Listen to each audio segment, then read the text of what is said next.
Hello friends, welcome in my YouTube channel. आज हम इस वीडियो में आरबीसी के बारे में डिस्कस करेंगे, रेड ब्लड सेल्स के बारे में। ठीक है, लास्ट हमने ब्लड की यूनिट अपनी स्टार्ट कर रखी थी, एनाटॉमी एंड फिजियोलॉजी हम पढ़ रहे थे। हमने लास्ट वीडियो में प्लाज्मा प्रोटीन के बारे में पढ़ा था। हम कॉम्पोजिशन पढ़ रहे थे कि कॉम्पोजिशन हमारी दो चीजों से होती है ब्लड की, एक प्लाज्मा और एक ब्लड सेल्स। ठीक है, तो हमने प्लाज्मा के बारे में पूरा डिस्कस कर लिया था लास्ट वीडियो में। और हमारी नेक्स्ट कॉम्पोजिशन है जो ब्लड की, वो क्या थी? Blood cells. ब्लड सेल्स में हमारे आरबीसी आते हैं, डब्ल्यूबीसी आते हैं और प्लेटलेट्स आते हैं। ठीक है, इस वीडियो में हम डिस्कस करेंगे आरबीसी के बारे में, रेड ब्लड सेल्स के बारे में। ठीक है, तो हम देखिए सबसे पहले रेड ब्लड सेल्स को हम और क्या बोल सकते हैं? एरिथ्रोसाइट भी बोलते हैं। और हम क्या बोल सकते हैं रेड ब्लड सेल्स को? एरिथ्रोसाइट्स भी हम बोल सकते हैं। Erythrocyte is also known as red blood cells, या फिर red blood cells is also known as erythrocytes. ठीक है, तो हमारा काउंट देखते हैं सबसे पहले, कितना नंबर होता है, कितना अमाउंट होता है हमारा बॉडी में रेड ब्लड सेल्स का। ठीक है, तो मेल में कितना होता है? 5.5 से 6.5 मिलियन। कितना अमाउंट होता है हमारे किसका? रेड ब्लड सेल्स का इन मेल्स में 5.5 से 6.5 मिलियन होता है। ठीक है, और फीमेल में कितना होता है? 4.5 से 5.5 मिलियन हमारा कितना होता है? अमाउंट होता है किसका? रेड ब्लड सेल्स का इन फीमेल। ठीक है, नेक्स्ट हम क्या पढ़ते हैं? आरबीसी कैसा होता है? नॉट न्यूक्लिएटेड होता है, nucleus is absent, not nucleated होता है। और इसकी शेप कैसी होती है?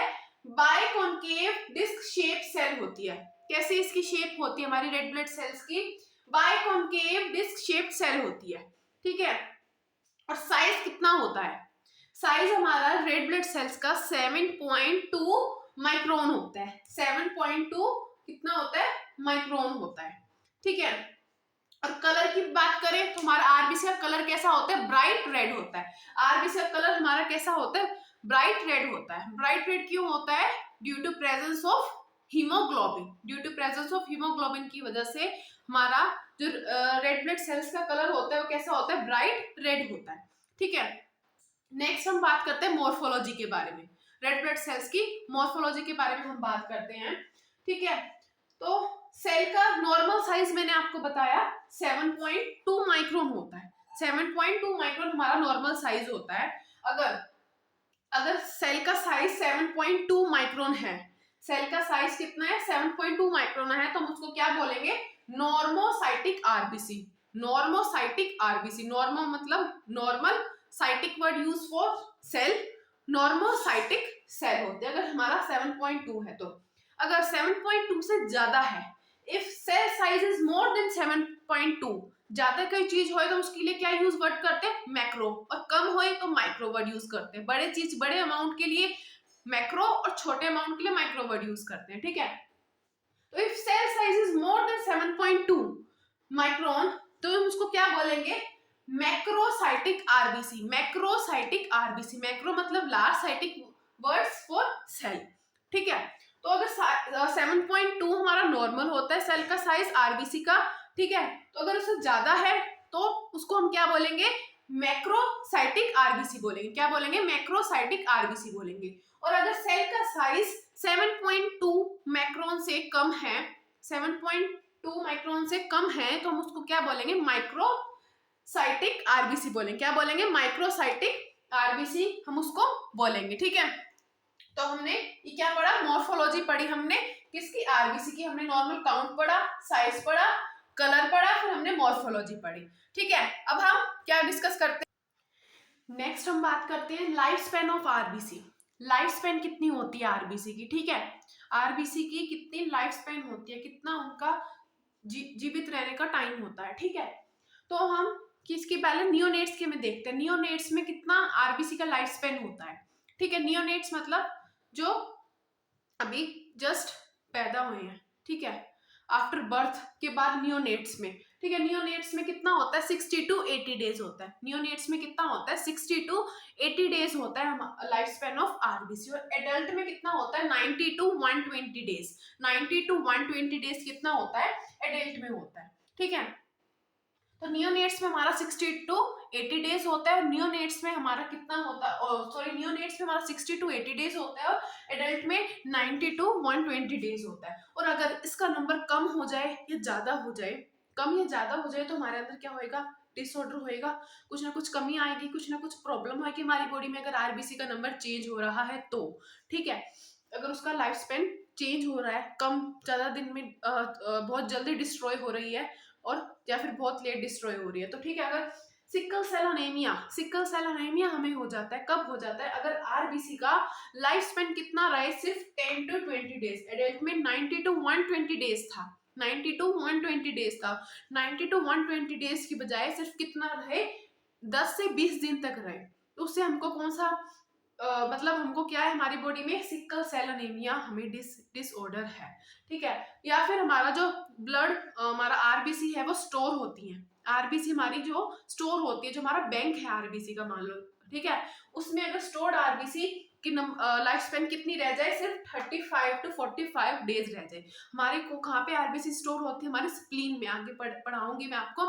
स्प्लीन जो हमारी होती है उसमें हमारी क्या होती है, आरबीसी स्टोर होती है, 250 से 300 ml तक हमारी आरबीसी स्टोर हो सकती है स्प्लीन में। ठीक है, तो अगर उसका डेज, उसकी लाइफ स्पेन हमारा कम हो जाए, स्टोर्ड आरबीसी हमारा क्या हो जाए, कम हो जाए, सिर्फ 35 to 45 डेज तक रहे उसमें स्प्लीन में, हमारा जो बैंक है, स्टोर बैंक जिसको बोल सकते हैं, जिसमें आरबीसी स्टोर होती है, उसमें उसका क्या हो जाए, सिर्फ 35 to 45 डेज रह जाए, तो हमें क्या हो सकता है, उसमें डिसऑर्डर उसका हो सकता है। ठीक है, स्टोर्ड आरबीसी का डिसऑर्डर हो सकता है हमें, अगर उसका स्पेन उतना है तो। ठीक है, 35 to 45 डेज तक अगर हमारा है तो। ठीक है, नेक्स्ट पढ़ते हैं मैचुरेशन टाइम। ठीक है, मैचुरेशन टाइम कितना उसको चाहिए, इसको चाहिए रेड ब्लड सेल्स को। ठीक है, देखते हैं अभी मैचुरेशन टाइम हमारा कितना होता है, 7 डेज। आरबीसी को मैच्योर होने में कितना टाइम लगता है, 7 डेज लगते हैं। ठीक है, नेक्स्ट हम पढ़ते हैं प्रोडक्शन ऑफ आरबीसी। प्रोडक्शन कैसे होती है, कहाँ पे होती है, साइट क्या होती है जहाँ पे हमारे रेड ब्लड सेल्स बनती है, फॉर्म होती है, प्रोड्यूस होती है। ठीक है, तो प्रोडक्शन ऑफ आरबीसी को हम क्या बोलते हैं, इरिथ्रोपोइसिस। प्रोडक्शन ऑफ आरबीसी को हम क्या बोलते हैं, इरिथ्रोपोइसिस बोलते हैं। क्या बोलते हैं, इरिथ्रोपोइसिस बोलते हैं। ठीक है, तो साइट कहाँ पे ये आरबीसी हमारी बनती है। ठीक है, तो हम सबसे पहले फीटस के बारे में बात करते हैं। फीटस में हमारी कहाँ पे बनती है, तो फर्स्ट ट्राइसमेटर में कहाँ पे बनती है, यॉर्क सैक में बनती है। कहाँ पे बनती है, योग सैक में बनती है। और सेकंड ट्राइमेस्टर में कहाँ पे बनती है, लीवर स्प्लीन में बनती है। कहाँ पे बनती है, लीवर स्प्लीन में बनती है। थर्ड ट्राइमेस्टर में कहाँ पे बनती है, बोन्स में बनती है। तो हमारे फीटस की कुछ साइट्स थी। ठीक है, तो हमारी यॉर्क सैक में बनती है, लीवर स्प्लीन में बनती है, और बोन्स में हमारी बनती है। ठीक है, ट्राइमेस्टर्स के हिसाब से होता है ये। ठीक है, उसके बाद इन्फ्रेंट में कहाँ पे हमारी बनती है, इन्फ्रेंट में हमारी ऑल बोन्स, जो भी बोन्स होती है वहां पे हमारी प्रोडक्शन हो सकता है आरबीसी का। ठीक है, और 1 से 8 साल के बच्चों तक, 1 से 8 साल तक के बच्चों तक हमारी कहाँ पे बनती है, जितनी हमारी लॉन्ग बोन्स होती है वहां पे हमारा क्या होता है, प्रोडक्शन होता है किसका, आरबीसी का। ठीक है, और 8 से लेके 18 साल तक, 8 से लेके 18 साल तक हमारे कहाँ पे बनती है, फ्लैट बोन में बनती है। कहाँ पे बनती है, फ्लैट बोन में बनती है। और 18 साल से ज्यादा तक हमारे मेम्ब्रेन बोन में बनती है। कहाँ पे बनती है, मेम्ब्रेन बोन में बनती है। तो हमारी साइट थी जहाँ पे हमारी क्या बनती है, प्रोडक्शन होता है हमारी आरबीसी का। तो इन्फेंट में कहाँ पे बनती है, ऑल बोन में बनती है, किसी सारी बोन्स में हमारा आरबीसी का प्रोडक्शन होता है। और 1 से 8 साल तक के बच्चों में किस में होता है, हमारे और लॉन्ग बोन, जितनी हमारी लॉन्ग बोन्स होती है, स्केलेटल सिस्टम में आपने पढ़ी हुई है, लॉन्ग बोन्स हमारी कौन कौन सी होती हैं, उसमें बनती हैं। ठीक है, और 8 से लेके 18 साल तक के बच्चों तक फ्लैट बोन में बनती हैं, और more than 18 years membrane bone में हमारी क्या होता है, प्रोडक्शन होता है आरबीसी का। ठीक है, और अब हम बात करते हैं प्रोडक्शन कहाँ पे होता है, सॉरी साइट तो हमने पढ़ ली। ठीक है, और अब मेनली ये कहाँ पे प्रोडक्शन होता है इसका, रेड बोन मैरो। क्या होता है, red bone marrow, red bone marrow. Red bone marrow में हमारा क्या होता है, मेनली बोन इसमें इन्वॉल्व होती है। ठीक है, इज मेनली बोन हमारी जो ये भी सारी बोन्स हैं इसमें, जो भी सारे ऑल बोन्स हैं इसमें, ऑल बोन्स में क्या है, mainly red bone marrow involve होती है। रेड बोन मैरो क्यों इन्वॉल्व होती है, क्योंकि इसमें क्या होता है, हमारी स्टेम सेल प्रेजेंट होती है। क्या होता है, हमारी स्टेम जो सेल होती है वो प्रेजेंट होती है, स्टेम सेल प्रेजेंट होती है। क्या होता है इसमें मेनली कौन सी बोन यूज होती है, ऑल बोन मैंने आपको बताया। ऑल बोन में मेनली हमारी रेड बोन मैरो ही इन्वॉल्व होती है, ठीक है। ये सारी मैंने आपको बताई, जितनी बोन्स बताई हैं, तो मेनली हमारी जो इन्वॉल्व होती है वो मेनली, अगर आपसे पूछा जाए कौन सी मेनली और इम्पोर्टेंट मेन जो हमारी बोन है प्रोडक्शन के लिए यूज होती हैं, तो हमारी रेड बोन मैरो होती है। रेड बोन मैरो क्यों होती है, क्योंकि इसके पास क्या होता है, हमारी स्टेम सेल होते हैं। इसमें क्या प्रेजेंट होता है, स्टेम सेल प्रेजेंट होता है, ठीक है। तो इसमें एक और क्वेश्चन आता है, the hormonal essential for erythropoiesis. Hormonal essential erythropoiesis मैंने आपको बताया क्या होता है। इरिथ्रोपोइसिस प्रोडक्शन ऑफ आरबीसी को हम क्या बोलते हैं, इस प्रोसेस को क्या बोलते हैं, इरिथ्रोपोइसिस बोलते हैं। तो इसमें हार्मोन कौन सा इन्वॉल्व होता है, इरिथ्रोपोइटिन। कौन सा यूज होता है, इरिथ्रोपोइटिन। इरिथ्रोपोइटिन हमारा हार्मोन एसेंशियल होता है किसके लिए, इरिथ्रोपोइसिस के लिए। कहाँ पे, इरिथ्रोपोइसिस के लिए हमारा इरिथ्रोपोइटिन जो हार्मोन होता है वो जरूरी होता है। तो मैंने आपको बताया, एक्स्ट्रा कुछ बात बताई है कि हमारी जो मेन आपको मैंने बोन बताई, उसमें सबसे मेनली यूज हमारी बोन कौन सी होती है, रेड बोन मैरो यूज होती है। रेड बोन मैरो यूज होती है क्योंकि इसमें क्या होती है, स्टेम सेल प्रेजेंट होती है, ठीक है। इसमें स्टेम सेल प्रेजेंट होती है, इसलिए मेनली रेड बोन मैरो हमारे इन्वॉल्व होती है प्रोडक्शन ऑफ आरबीसी में। और प्रोडक्शन ऑफ आरबीसी के लिए एक हार्मोन एसेंशियल होता है, हार्मोन एसेंशियल होता है। वो कौन सा हार्मोन होता है, erythropoietin. Erythropoietin essential hormone for erythropoiesis, ठीक है। तो हमने ये क्या पढ़ा, प्रोडक्शन ऑफ आरबीसी के बारे में पढ़ा। इरिथ्रोपोइसिस के बारे में आपको पूरी एक अलग वीडियो बनाऊंगी, कैसे हमारी पूरी आरबीसी पूरी की पूरी कैसे बनती है, उसके लिए एक पूरी अलग वीडियो आपको मैं बनाऊंगी इरिथ्रोपोइसिस के ऊपर, ठीक है। नेक्स्ट हम पढ़ते हैं destruction of RBC. Destruction of RBC को हम क्या बोलते हैं, हीमोलाइसिस बोलते हैं। क्या बोलते हैं, हीमोलाइसिस बोलते हैं। डिस्ट्रक्शन हो जाना, खत्म हो जाना आरबीसी का, उसको हम क्या बोलते हैं, हीमोलाइसिस बोलते हैं। तो हीमोलाइसिस डिस्ट्रक्शन हमारा कहाँ पे होता है, इसकी साइड क्या होती है, हमारी सिप्लीन होती है, सिप्लीन में होता है, ठीक है।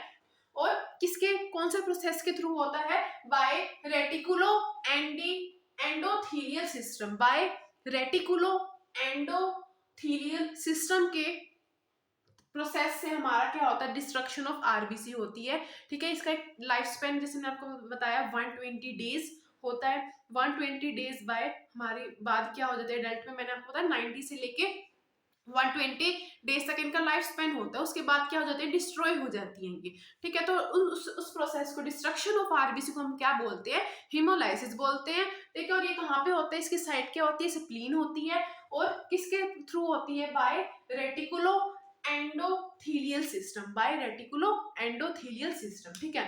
देखो जैसे ये हमारी क्या है, ब्लड सेल्स है, ओ सॉरी ब्लड वेसल्स है, ये हमारी क्या है, ब्लड वेसल्स बना रही हूँ, ठीक है।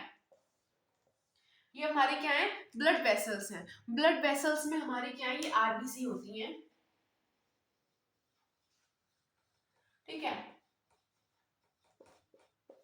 ये हमारी ब्लड वेसल्स हैं। ब्लड वेसल्स में क्या है, हमारी आरबीसी होती है। जो हमारी ब्लड वेसल्स का साइज होता है, जो हमारी ब्लड वेसल्स का साइज होता है, ये क्या होता है, बहुत छोटा होता है। बहुत क्या होता है, छोटा होता है, ठीक है। तो इसका साइज ब्लड वेसल्स का है वो बहुत छोटा होता है, जिसकी वजह से जो हमारी आरबीसी होती हैं वो जब बाहर निकलना चाहती हैं, ठीक है, ब्लड वेसल से बाहर निकलना चाहती हैं, वो क्या करती हैं, अपने आप को स्क्वीज करती हैं, ठीक है। स्क्वीज करके वो हमारे क्या हो जाती हैं, ब्लड वेसल से बाहर चली जाती है, ठीक है। लेकिन जो सिनाइल आरबीसी होती है, सिनाइल मतलब एज, जिसकी एज ज्यादा हो चुकी है, मतलब 120 डेज जिसके कंप्लीट हो चुके हैं, होने वाले हैं, उसको हम सिनाइल बोलते हैं, ठीक है। सिनाइल आरबीसी होती है जो, सिनाइल वर्ड जहाँ भी यूज होए, काफी जगह यूज होएगा आपका नर्सिंग में, सिनाइल वर्ड जहाँ भी यूज होए मतलब उसका एज्ड, ठीक है, एज इसकी ज्यादा होए, सिनाइल, ठीक है।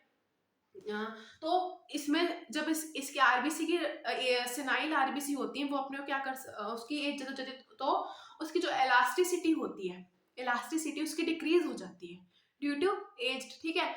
तो इसमें से वो निकल नहीं पाती, अपने आप को स्क्वीज नहीं कर पाती है। तो क्या होता है, जो सिनाइल आरबीसी होती हैं वो क्या करती हैं, जो उसकी क्या होती है, मेम्ब्रेन होती है, जो क्या होती है उसकी मेम्ब्रेन होती है वो पील ऑफ हो जाती है, झड़ जाती है। ठीक है, वो झड़ने की वजह से हमारी वो झड़ जाती है, फिर आरबीसी हमारी डिस्ट्रॉय हो जाती है, ब्लड वेसल से निकल जाती है। तो ये हमारा प्रोसेस था डिस्ट्रक्शन ऑफ आरबीसी का, जो मैंने आपको समझाया। ठीक है, तो मैंने क्या बताया कि नॉर्मल जो आरबीसी होंगी अगर वो डिस्ट्रॉय हो रही है, ठीक है, तो उसका क्या क्या प्रोसेस होएगा, उसका प्रोसेस होएगा वो अपने आप को स्क्वीज कर लेंगी और ब्लड वेसल से बाहर चली जाएगी, क्योंकि ब्लड वेसल्स का हमारा साइज छोटा है, तो बहुत पतली ब्लड वेसल्स होती है हमारी, तो उसमें से सेल नहीं बाहर जा पाती, तो अपने आप को स्क्वीज करके बाहर चली जाती है। लेकिन जो सेनाइल, जिनका एज ज्यादा हो चुका है, उनकी इलास्टिसिटी क्या हो जाती है, डिक्रीज हो जाती है। इलास्टिसिटी डिक्रीज होने की वजह से वो अपने आप को स्क्वीज नहीं कर पाती। हमारी जो सेल मेम्ब्रेन होती है आरबीसी की, वो क्या हो जाती है, झड़ जाती है, पील ऑफ हो जाती है उसकी वजह, और फिर वो झड़ने के बाद हमारी आरबीसी क्या हो जाती है, डिस्ट्रॉय हो जाती है, वो बाहर चली जाती है, मतलब हिमोलाइसिस हो जाता है उसका। ठीक है, तो हमने ये क्या पढ़ा, डिस्ट्रक्शन ऑफ आरबीसी कैसे होती है उसका मैंने आपको प्रोसेस बताया है। नेक्स्ट पढ़ते हैं स्टोरेज ऑफ आरबीसी। मैंने आपको ये पहले भी बताया था, स्टोरेज ऑफ आरबीसी कहाँ पे होती है, हमारी सिप्लीन में होती है। सिप्लीन हमारा क्या है, ब्लड बैंक ऑफ भी बॉडी बोल सकते हैं हम इसको। ठीक है, सिप्लीन, जिसमें कितना होता है 250 से 300 ml इसमें हमारा आरबीसी है उसका स्टोर हो सकता है, इतने में वो स्टोर हो सकते हैं।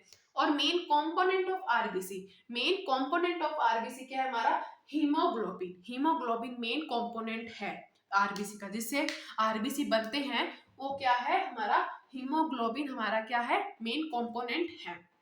तो हमने इस वीडियो में आरबीसी के बारे में मैंने आपको पूरा डिस्कस करा है। नेक्स्ट वीडियो में हीमोग्लोबिन के बारे में पूरा आपको पढ़ाऊंगी। हीमोग्लोबिन हमारा क्या है, आरबीसी का मेन कंपोनेंट है, जिससे आरबीसी मेन हमारी बनती है। तो नेक्स्ट वीडियो में मैं आपको पूरा हीमोग्लोबिन के बारे में डिस्कस करूंगी।